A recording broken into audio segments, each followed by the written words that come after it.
Buen día, queridos hermanos y amigos. En esta oportunidad vamos a ver Efesios capítulo 4 y vamos a leer del versículo 1, cuando dice: yo pues preso en el Señor os ruego que andéis como es digno de la vocación con que fuisteis llamados. Verso 2, con toda humildad y mansedumbre, soportándonos con paciencia los unos a los otros en amor. Aquí encontramos al apóstol Pablo hablando de una manera personal, cuando dice: yo pues, preso en el Señor. La palabra pues es conectiva, conecta es una palabra de transición, quiere decir en vista de todo lo que Dios ha hecho por el creyente y que hemos visto en los 3 primeros capítulos de la epístola a los Efesios. Él está conectando esa situación con la situación que va a plantearnos ahora en el capítulo 4, porque un texto fuera de su contexto es un pretexto siempre. Por eso acá dice prisionero, preso en el Señor o prisionero en el Señor. Era un prisionero a causa de su posición en Cristo.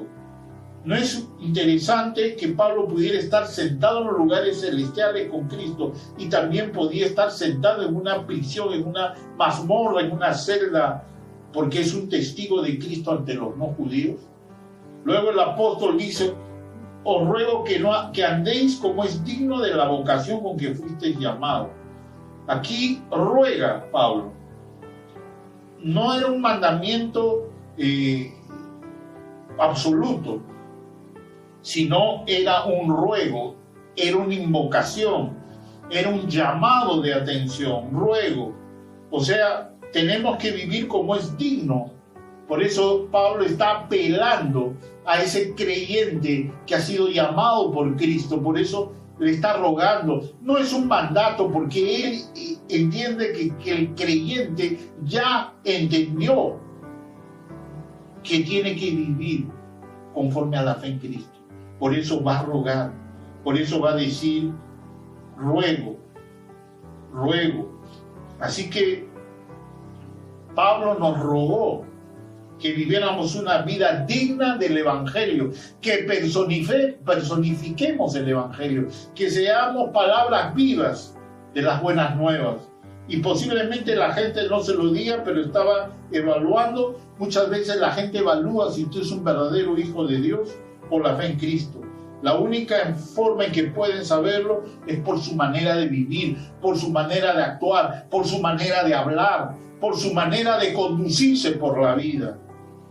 Podríamos decir que no se trata tanto de cómo anda uno, sino por dónde camina uno.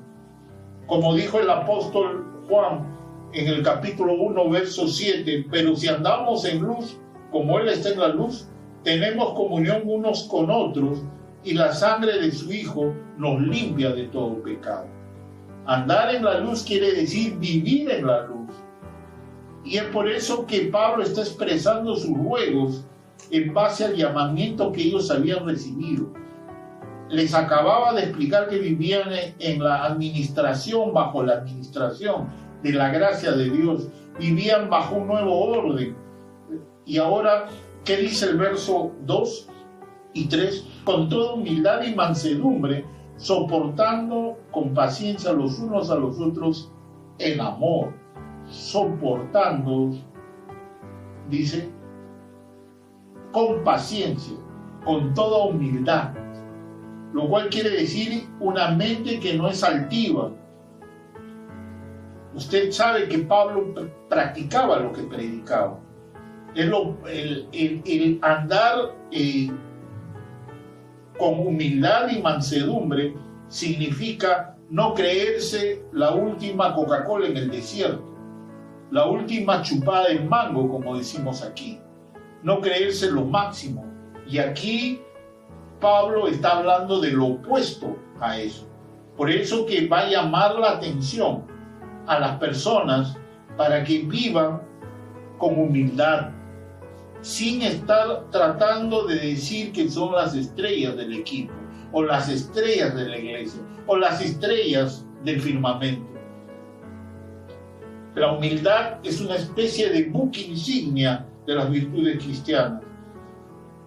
Por eso Pablo va a hablar en Filipenses también, en el capítulo 2, versículo 3. Nada hagáis por rivalidad o por vanagloria, antes bien con humildad, estimando cada uno a los demás como superiores a sí mismo. El Señor Jesucristo se caracterizó por su humildad. Recordemos que dijo en Mateo 11:29, llevad mi yugo sobre vosotros y aprended de mí, que soy manso y humilde de corazón. Hay muchos creyentes en la actualidad que tienen orgullo por muchas cosas. Por su lugar de origen, por su posición, por su apariencia. Y en realidad hasta están orgullosos de haber sido salvos por gracia. Necesitamos permitir, querido amigo, querido hermano, que el Espíritu Santo nos controle para poder andar en humildad y mansedumbre. Por eso debemos soportar con paciencia. ¿Qué significa eso? Muchas veces aguantar más allá de lo que quizás humanamente podemos hacerlo. Y eso lo da el Espíritu Santo. Por eso puedo soportar con paciencia a los demás. Porque tengo el Espíritu Santo, tenemos el Espíritu Santo que nos enseña a soportar a los demás. No quiero alargar más esto porque hay mucha más profundidad aquí, pero el tiempo es muy corto. Vamos a orar, vamos a pedir al Señor que nos esté dando humildad y mansedumbre y soportar con paciencia a los unos a los otros. Amado Padre, gracias te damos, Señor, por la oportunidad que nos das, y en este día queremos pedirte que tú sigas obrando en nuestra vida, manifestando tu gracia y tu poder. Gracias te damos, Señor, en los méritos de Cristo.